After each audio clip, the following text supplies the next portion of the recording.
That was really interesting. Even though I've seen these figures before, it's still really nice to have a leader bring it to life for you in the perspective of an employer and what it means for his workforce.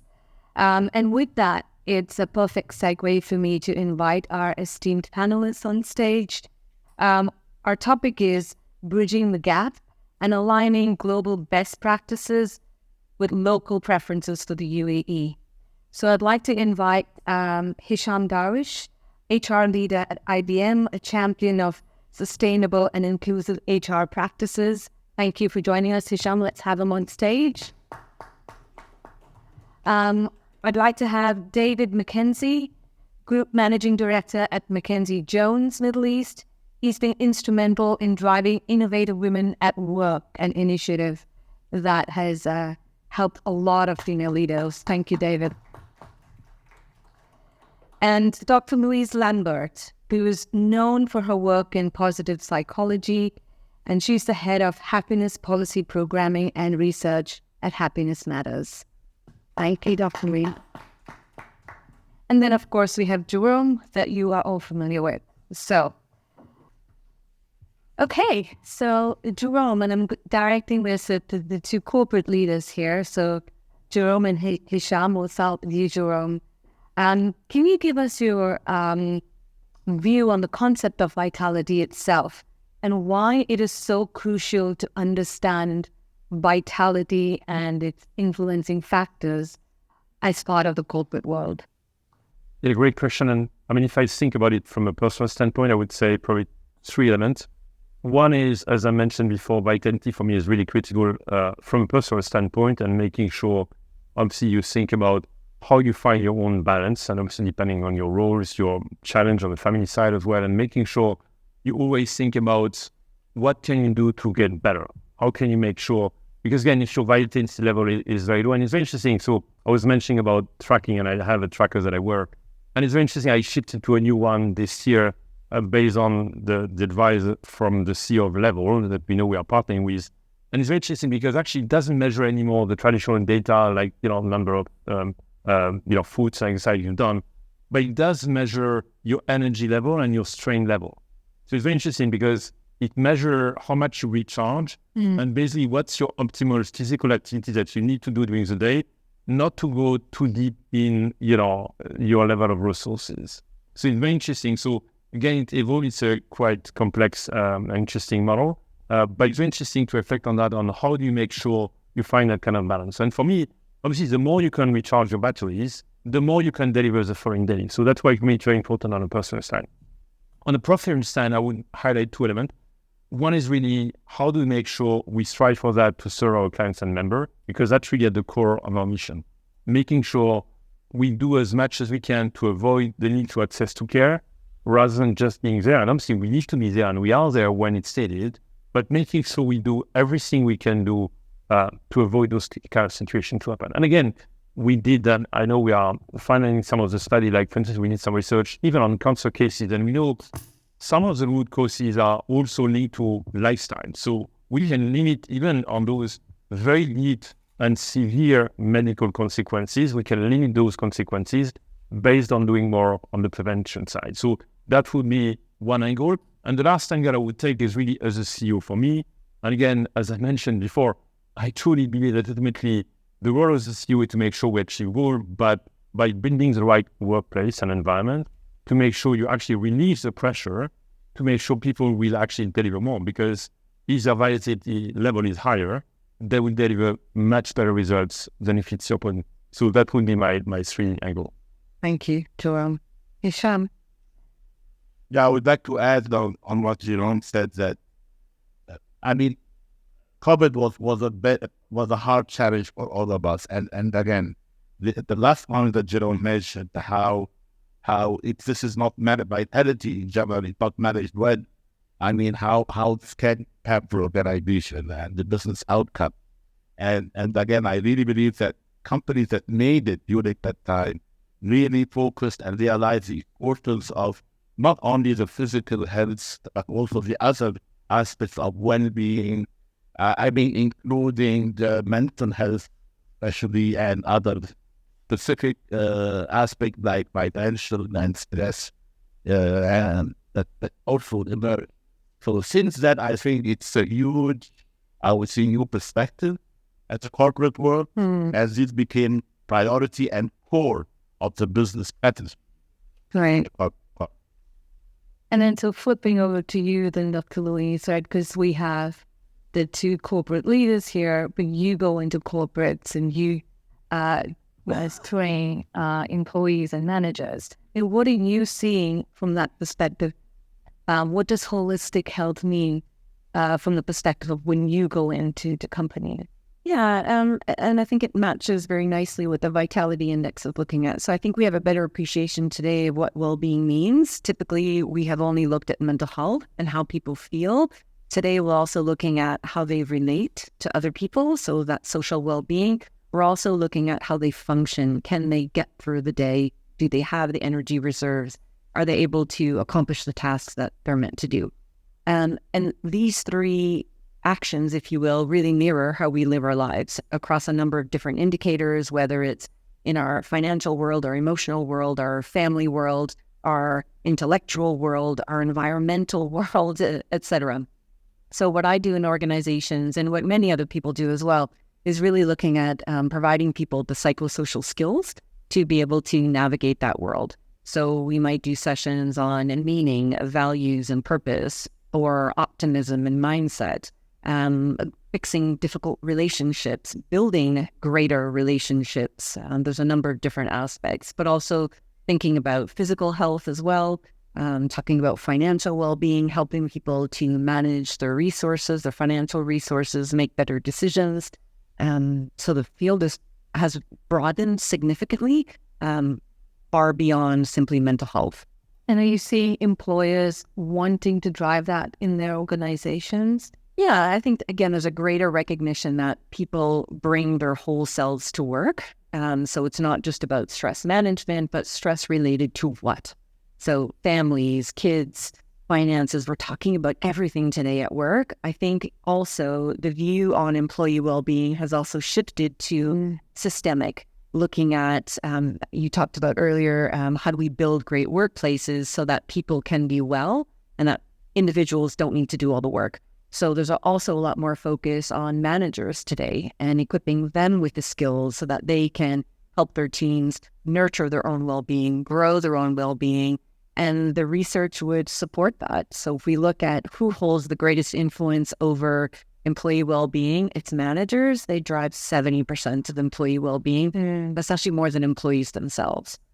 So the higher we go up to leaders, senior leaders, managers, the greater impact we're actually seeing on well-being. Interesting. Thank you. I want to broaden that now, David, and coming to you.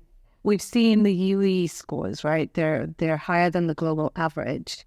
So from your perspective, what are you seeing regarding talent that's coming into the UAE, and what is the UAE being doing well that is attracting that talent, in my opinion? I'm not sure the UAE's been doing something particularly well. I think the world's in chaos. And I think we've seen, I think in the first half of 2023, 50,000 arrived in Dubai. That's why there's so much traffic. Well, the point being an accurate one. I mean, We're facing a situation now, I think I was talking to somebody earlier, we're having a lot of people come from Europe and Hong Kong and Asia, etc., where they're really, those jurisdictions starting to struggle. They see the UAE as a safe place to come to. It's got very good healthcare, the roads work occasionally. You know, there's employment opportunities and there are careers here, and there's good schooling, housing. Everything sort of works as a back. The problem we're finding is that people are arriving here without jobs, with the expectation that all the streets are paved with gold. It really is becoming, I had a call from a chap the other day. He's moved here, he's 40 years old, he's got 2 kids, 12 years old. He's moved here, and I've got 3 months saving. I'm going to see what happens, which is for me frightening. So I think we're seeing a huge increase of people coming here. I don't necessarily think that's a good thing. Interesting.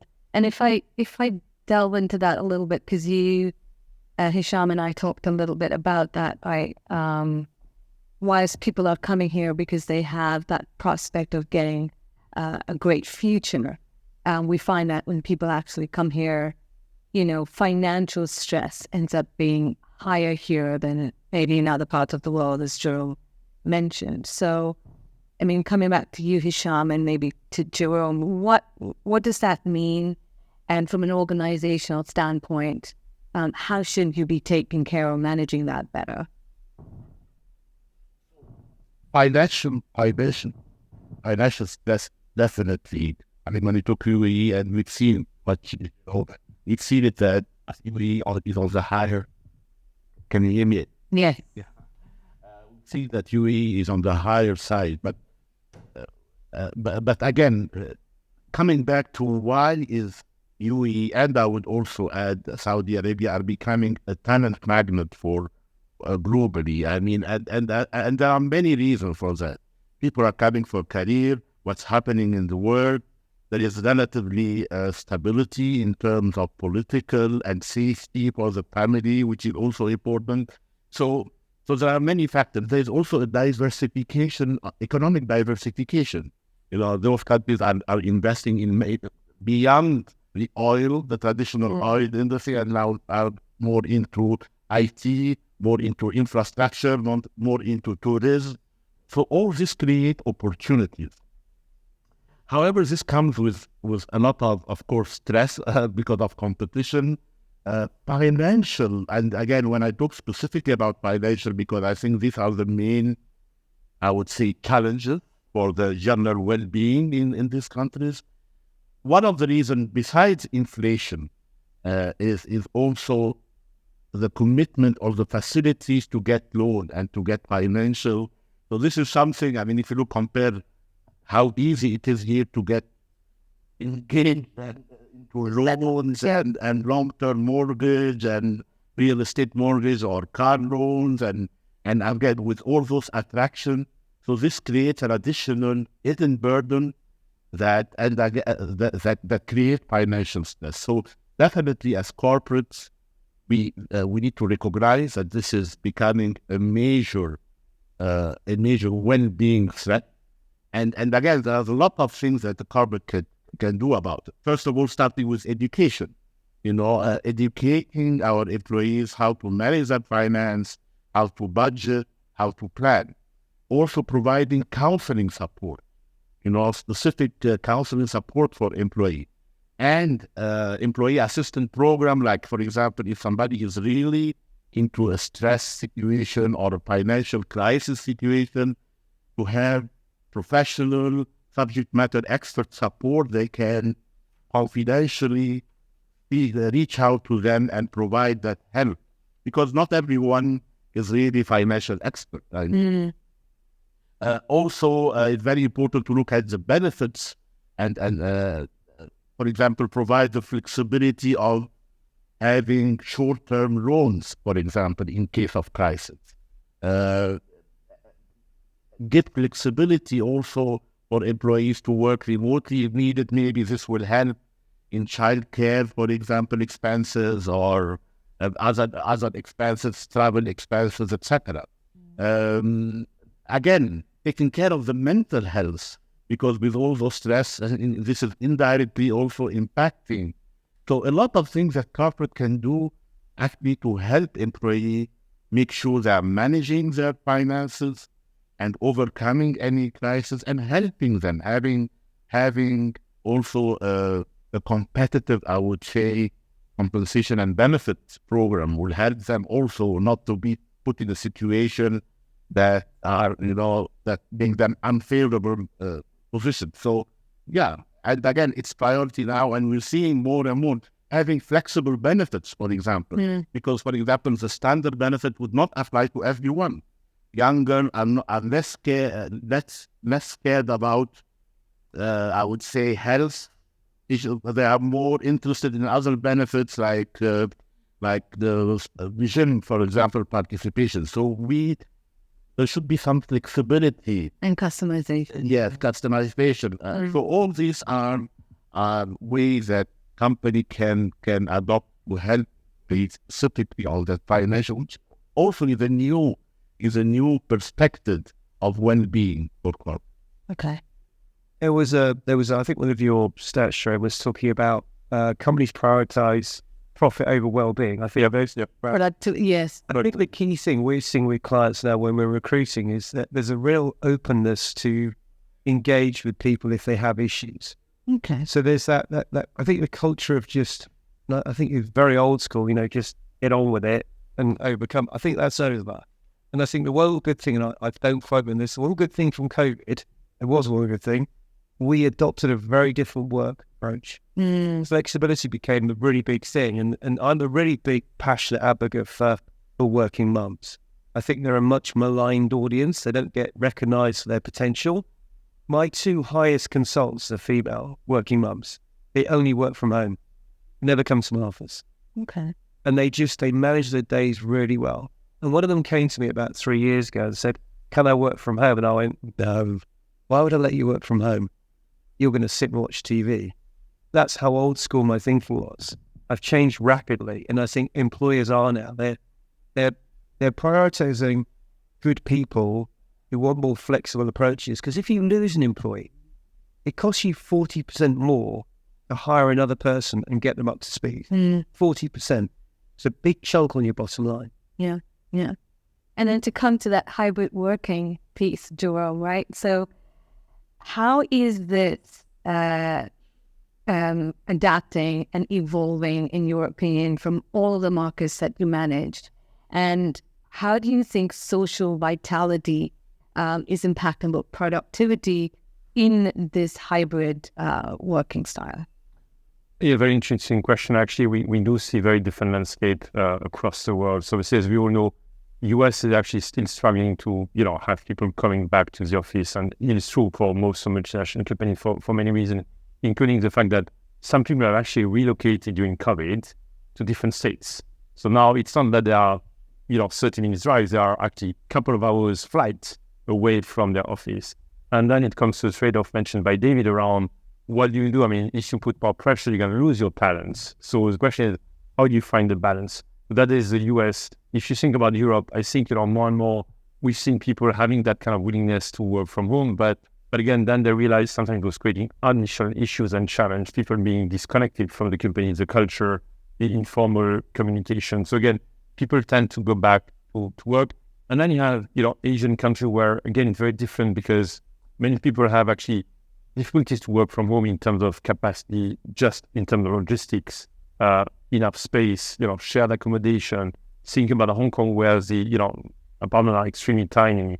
Think about where sometimes we have different situations. So when I look at across the world, what we try to do is really to have adjusted policy based on, the lifestyle of the people, what do they really want and need, and what's the most efficient model.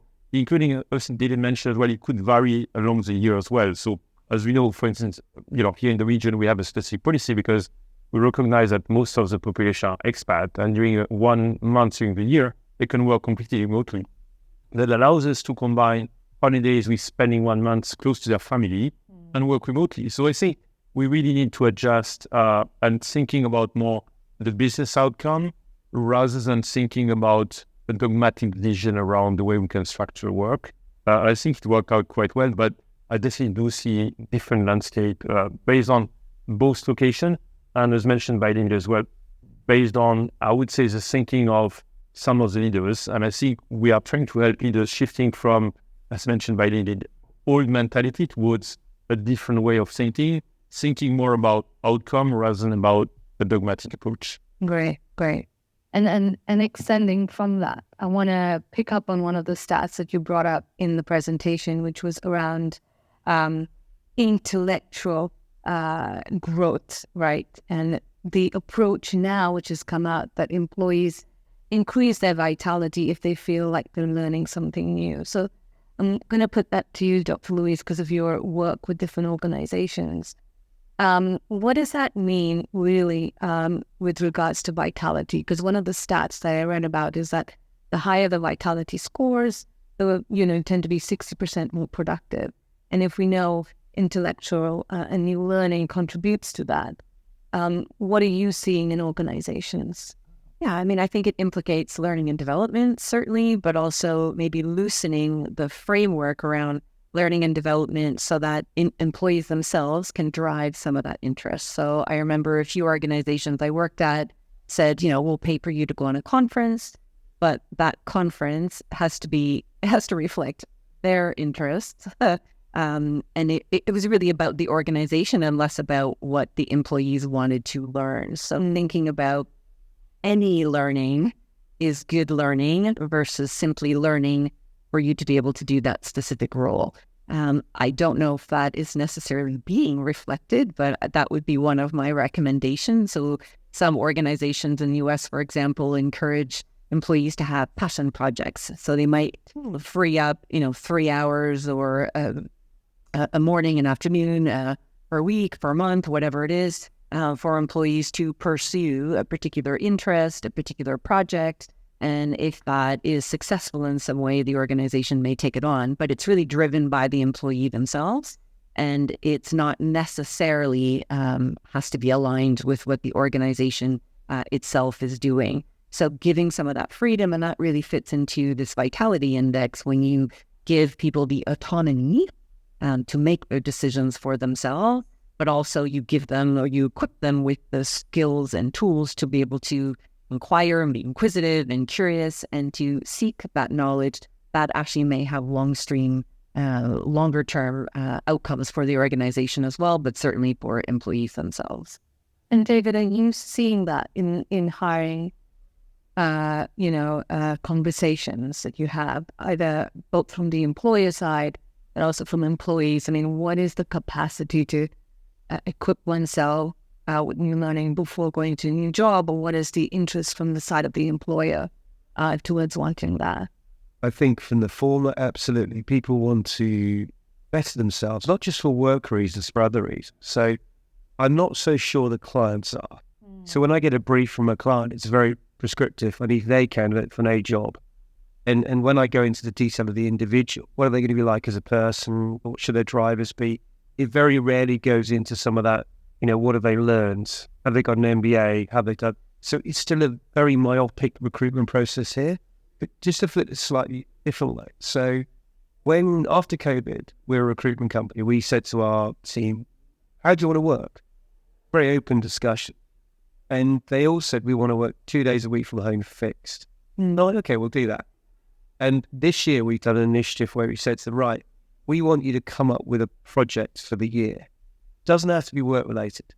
So one of my consultants, she's a very young girl, wants to write a book. I'm a triathlete and I have a goal this year. I hope to die doing it. I'll try and get it. But each of them have got little goals. Now, they don't reflect necessarily Mackenzie Jones's philosophy. What we're trying to do is make them as individuals focus not just on work, focus on other stuff so it makes them more productive at work. And I think companies have to do this more. They have to understand that employees aren't just there to work. Yeah. They aren't, unfortunately. If you enrich people, you say, right, one of my mums actually, one of my employees, wants to become an HR manager. So we put her onto the CIPD. So that's going to, we'll lose her, by the way, as a consultant in about 2 years. But if I can get the next 2 years out of her, she's really productive, for me, that's a big win. So you have to look at the short term as well as the long term. Right. Employees don't stay with you forever. Yeah. The longer you can keep them and make them more productive, the more valuable they are as employees. Eventually they'll go. You need to make sure they go with enhanced learning, a really good view of your company, so that they sell you as very, again, it's about us. But if you enrich them, they become better. I like that long-term view. Sorry. And if I can just add to that, a lot of organizations take the view that if you're working on a project outside of work, you'll be less productive at work. And actually, the opposite is true. So when employees have a great life outside of work, they feel that sense of energy, vitality, motivation, and suddenly this intellectual growth, and it just starts sparking and going. That comes back to work. But that also opens up potentially to new business pathways, new business ideas, new partnerships, because now the employee is really on fire. So I'm thinking that's exactly what you want. So giving employees some of that freedom, I think businesses reap from that too. You shouldn't fear people leaving you, because if they leave you properly, your organization's known as a good employer. means you attract more people. It's a very long term. I'm super old now, and I think I see my career stopping in a few years' time, maybe 10 years. But if I can attract the people now who will be with my business in 5 years' time, then talk about the business another 5 years, it's just a win-win for me as a business owner. They'll buy you out in 5 years. 3, hopefully. So, Jerome, I want to pick up another statistic, which was around the stress and burnout, right? And we talked about some of those factors feeding into it. I wanted to lean a little bit more into the emotional resilience bit, because we see that that's an important factor for employees. What, in your view, should employees be doing to help boost employees' emotional resilience? A great question. Maybe just one, if I may, one thing I would like to add on the learning side. For me, learning is also taught with curiosity. And I usually say it's something that is not always in the framework or leadership framework, but for me, it starts with that. And the reason why it starts with that is we can learn at any point in time, not only during learning session, but we can learn both in project, as you mentioned, but also in our daily lives. I'm learning every minute. And I think, it's just a way of thinking, just to be willing to learn and to capture information. And the reason why it's so important, and we know we discussed it a lot together, is when we think about how people think about our solution, they don't compare us with other players. They compare us with other app or tools they use in their daily life. So for me, capturing how people are living their daily life is more important than actually looking deep only at my competitors. So I need to learn every single minute on how people are changing their behavior to adjust my solution. So just go this chapter, but I believe that's why, for me, it's a continuum between personal and professional life, where learning is something is more a mindset and a spirit. And actually, we do see more and more demand for actually deep learning session, whether it's inside the work time or outside or personal time allocated to MD or whatever. But people are willing to learn and learn more. So that's really important. That it will make the market better in terms of skill set for sure. Going back to emotional resilience, I think that feels something important, because even if, as I mentioned before, as an employee, we strive to try to avoid creating stress, there may be some time where you have to go through some, difficult moments. And the question is how can you be resilient and how you can overcome those elements. And it's interesting, we did a deep exercise with the leadership team of Cigna during a couple of months, where we worked hard on having sessions with psychologists and others on how we can improve ourselves and get better, and trying really to measure it and see how are we able to overcome crisis. And actually, as mentioned before by many of us, COVID was a great test to test how resilient we are. And obviously we do, as an insurance player, we are there to cover when the worst is happening. We are there to support members when they are facing the worst moment of their life, if they face a cancer case or a very severe disease. So when you think about our clinicians who are facing those moments, we also need to make sure we equip them not to be affected by the emotional stress of the members they are trying to support, to make sure they provide the support rather than being affecting themselves. So I think for us, it's really something that is absolutely critical to make sure we equip both our managers, leaders, but also our people who are in the front line to make sure they are resilient enough to face those moments. Another dimension is obviously, and I'm sure we will extend the same, we do have people managing complaints. When they are facing complaints, they have to be extremely resilient and in the right way as well, to still be empathetic, customer-centric. So I think, for me, this dimension is critical to be developed across the organization to make sure we address the key topics and challenges the business is facing. I'm going to open it up in just a minute. Hisham, you have a viewpoint on emotional resilience? I think every corporate are I would say, in the shifting phase. That's still, there is a level of awareness on the holistic approach of well-being. And again, thank you for really sharing this study. I think leadership at corporate needs to be more, awareness is there, but we know that awareness is something, then adoption. And when it becomes really part integrated of our culture and then organization is a different level. So we are not there yet. Corporate general, but it is not there. There is awareness thanks to this kind of work done. There is definitely awareness. However, execution on the ground is still, I would say, improve. So it's very important to work on the culture of the organization. To understand what then, for example, I'm sometimes very worried to see some companies say, okay, now COVID time is gone. Now let's go back to work and pushing it. Like, I think this is very wrong because COVID time has gone maybe from a medical perspective. However, things have changed and mentality and again, employees are looking to different priorities and you've shared that. So if we force going back to work just without flexibility, this would have a negative impact on attracting talent or retaining talent. And again, so it's very important that we continue raising awareness, provide artifact, and integrate all this into our policies, our culture, and how we work there. And again, because stress level can be because of many things. We have seen it. Can be financial, can be physical, can be career, can a lot of things. So we need to also reinforce the positive leadership because it comes from leadership. We have seen that managers are the main influence. Yeah. So, and apply, of course, and the more we go up, they have a bigger influence on the employees' well-being, stress.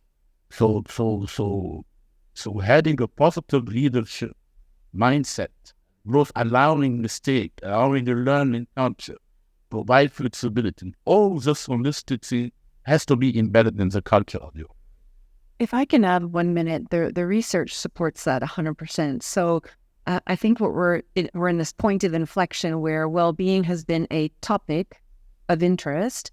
Now we're moving to an action. So how do employers rather act on well-being principles and values and not just talk about them? And the research is bearing this out quite strongly, saying that well-being programs often fail, not because the programs themselves, not because the quality of intervention, but because leaders themselves are not modeling, asking about it, building it into policies, practices, expecting it, putting it as a standard, building it into KPIs. And that's really what needs to happen is how do we create good workplaces, again, so that employees don't need to do all the work. Maura mentioned something earlier about employees who are working remotely coming back into the office. We've seen it recently. And I think the chairman of JP Morgan said if you've got Wall Street salary, you can't live in Delaware. And that wasn't driven by his health and well-being of his employee. It's done on the property prices. They've got real estate they need to fill. At the moment, it's sitting empty. We're seeing that here a bit more now. Yeah. Unfortunately, I think that whilst COVID was an awful time, it taught us to think differently. And I do think we are going back to old practices a bit. So we need to push this, that you don't need to be in the office, you've got to look after people's mental well-being. And we've had recently one of our consultants who works off-site, and there's just a couple of days ago, he looked ill. So I had a coffee, what's going on? For problems at home, etc. And he said, don't worry, I'll be all right. And I was like, no, just take some time out. He had a week out, came back completely refreshed. He sorted his issue out. I don't know what it was. But if he came back again, I think he would talk to us. Mm-hmm. And I think employers here have to be more open. And there is a culture here, unfortunately, of just get on and do. And the irony is that many leaders are also struggling. There's a lot of research showing this, that the C-suite intentions to quit mental health issues, stress, depression, burnout are just as high at that level as they are in employees. So I think a great action is for leaders themselves to say, you know what, I'm finding it hard too. How are y'all doing? And include themselves as part of the organization and not put it as something they do that is separate from what leadership does. Okay, awesome. And that's part of this one. Not only about allowing it definitely and be open to it is something very important. It's a start. However, also there is a responsibility of enabling it, that, the companies to provide, the culture, the tools, to allow, for example, people who want to work remotely to not to be isolated. They had to be even socially, not isolated, because now there are programs where even social. So, for example, we have picked up something very interesting for that particular front is we have started across countries gaming competition remotely. Interesting. And again, this made a lot, and people get to know each other better in a completely different context. Not only about going on WebEx or whatever, or Teams and discussing work. Even social, we also organize a concert. Talent, people who can sing, so it's also, enabling this, and more importantly, not being very transparent, not missing out on communication just because I'm working remotely, so I'm not updated, or because this has a stress also for people who work remotely. They feel maybe they will be isolated, they are missing out on important deals, they are not socially interactive. So again, not only allowing it, but also doing the effort on concrete to enabling it and not isolate and include and be inclusive of even remote work. Right. And you touched upon the whole hybrid piece, right? I think we're all headed towards the fact that it can't be one or the other, because the social interconnectedness and between employees, whether it's physical or digital, is something that also is important for vitality that drives productivity. So I totally agree. And I do think that this is something that we can debate on for a while. I'd like to open it up to our audience to see if they have any questions. Morning, I'm Marikar Harapuyat from Gulf Today, Cigna. First things first, there were 2,000 respondents from the Middle East, Saudi Arabia, and the United Arab Emirates. I don't believe in percentages, I'm sorry, but what is the exact number of respondents from the United Arab Emirates? 1,000. 1,000. So 1,009. Okay. Yep. Now, the second point that I wanted from the panel discussions is what my major takeaways. Employers, take care of your employees. Employees, take care of your well-being and be prepared for the worst. And then do not put yourself into unfavorable situations. And then is that the message globally? Because whatever happens in any part of the world has a domino effect on every one of us. So that is that is what I'm looking at now. And that money is not everything. Is that it? The actions from the panelists were. I think what I took away is let's help ourselves individually, but also let's help one another and watch out for one another. Let's be prepared for the worst, as you said, but also let's also live our lives while we're working or around work or after work, before work, however you want to do that. But we need to live our lives. And I think sometimes we forget that. Yeah, I would tend to agree. I mean, as Louise mentioned, let's prepare for the worst, but let's make sure we also live the positive things. I still believe there's many opportunities. Absolutely. Life is not negative, as I mentioned. You can look at it both ways. You can look at it from the negative standpoint, but also from a positive standpoint. UAE is in top 3 in terms of Vitality Index. That's an amazing result. So for me, the headlines is probably more around the positives than the negatives. And actually, I believe the country is probably quite well equipped. Obviously, there's still improvement to be done, but the country is probably quite well equipped in terms of capacity to overcome and to be resilient. And actually, this region has faced, as we all know, various challenges along the history, and they've been able to do a very strong track record. Look at the journey made in the past 3 decades. UAE was definitely at a very different standpoint 3 decades ago. It's massive compared to the evolution of other parts of the world, and probably if you think about the evolution, the positive evolution is much more massive in this part of the world compared to many other, places in the world. So I think I would rather look at the glass half full than half empty. That would be just mainly my personal takeaway, if I may. As mentioned, there is a tremendous opportunity. The only thing, obviously, people need to understand as well, as mentioned by David, the golden age where the early movers will find just, any job the market is becoming competitive. And we actually all strive, and what we like in this country is a great level of service. But to deliver that, you have to have sophisticated model, means sophisticated level of talent. So I think the talent pool is becoming more and more mature and with higher skill set, but also it goes very well with all what we mentioned in terms of great learnings and a willingness to continue to grow, because we're going to need even more skill set. Think about all the investment of the country on AI, new technology, research. All those elements will require, again, higher skill set, higher talent pool, but that's a great opportunity in terms of development for the population. The one thing I think you're saying that the UAE is one of the highest compared to the world in terms of the Vitality Study. The reason is it's our choice to be here. I've been here 21 years, a long time. I chose to come here. Slight mistake. I think I got on the wrong plane. But the reality is changed for the better. Now, everyone says it was better back in the day. It genuinely wasn't. More difficult to do things. I was talking to one of the Cigna people about her mother or father got a visa. She applied for it at 9 o'clock last night. It came through this morning. In UK, that would take about 6 months. So in terms of the stress side of living here, this is a really easy place to live if you set yourself up for the right way, which is one overriding thing for any employee is talk to your employers.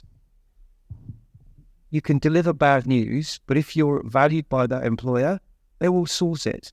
They're human beings. There is generally a willingness to keep good talent here. And I think the problem is often we go talk about some other issues to our employers because we're frightened or worried about being fired. And I think there is still some of that, by the way. I don't say that's gone away. But generally employers since COVID are nicer people now because they know that if they keep you, their bottom line improves. It's a linear thing. Very simple.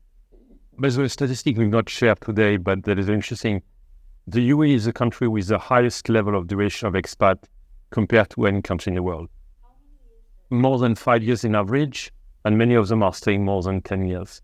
So again, what it means, again, if you compare it to any other country expat, and as mentioned by David, I mean, we've all chosen to be there. We were not forced to be there. But the reality is we are all enjoying living there and staying longer. And again, as mentioned, the statistic just demonstrates it's not only a few panelists, but that's the real life of any people living in the country. We have the highest duration of expat in the world. Yeah, my name is Markaz from Pantime Arabia Agency. I think my question is a part of professional philosophy. There is a saying that vitality is born from the womb of happiness. How true is this saying, first of all? I think, the way, and feel free, Lian, you are also this topic. I guess for me, I would rather put it the other way around. Happiness is one of the components of vitality rather than the other way around. The reason I mention that is, as you've seen, the Vitality Index is a very comprehensive component. Happiness could be one element, but it's not the only one because you have several elements that we have to achieve. So I think it's a very holistic measure of the whole person, and that's what we are trying to build, is making sure we do capture both your physical situation, your financial situation, all the various components that we've addressed. And I think that's really important to make sure we have the most comprehensive indicator of what people, really in their daily life. And that's really important. And again, as I mentioned before, it's so interesting when you start to look at those kind of elements and tracker. It's true that some days starting your day is tougher than others. Yeah. If she's not stepped well, you feel it's difficult. Your level of energy is low. You have a lot of things. So again, if you would measure, I would say, a kind of instant level of vitality, your vitality level would be low. Now, you can still be happy that day, but it doesn't mean you have the capacity to achieve, let's say, if you are a racer, to achieve your marathon that day. Now, we try to really capture a more holistic approach where we would understand what's your capacity and what's your real level of vitality. And that's really an important index because, again, that will reflect well the real situation of the population. Our second question is vitality part of the health of society as a whole, or it is related with the individual itself? I think for me, the way we should think about it is probably two ways. One is your personal level, because that's what matters for you. Now, what matters from an organization standpoint or from a country level is from a social standpoint globally, because ultimately the government goal is to make sure they increase the vitality level of the country holistically, and great result for the UAE.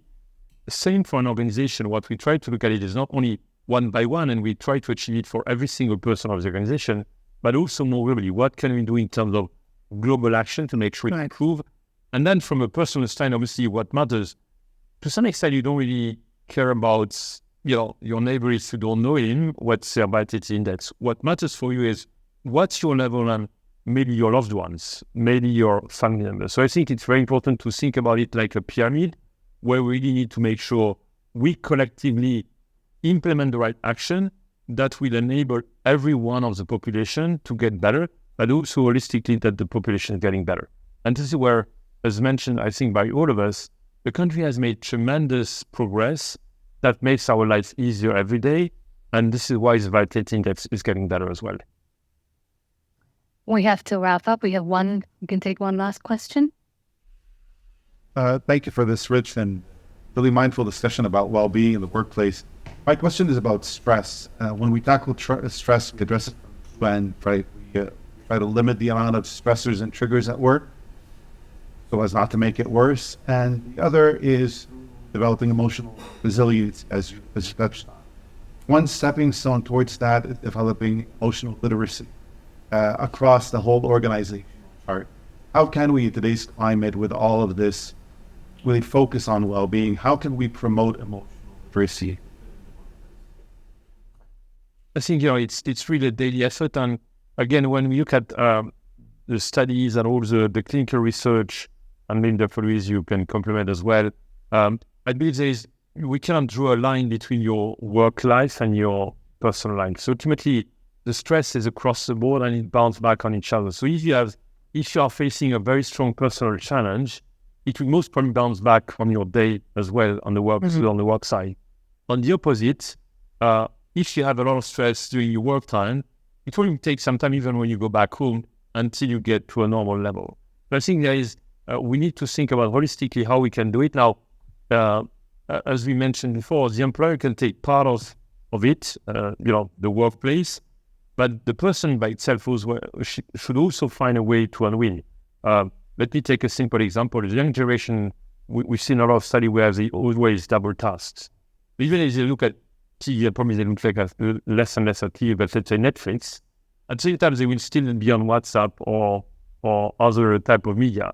So they will just never stop their brain. And again, that creates a lot of stress and activities. So I think, it's also an education of how we can find a way also to have a better life on our side. So I think, and I think this is why I believe there is not one single barrier.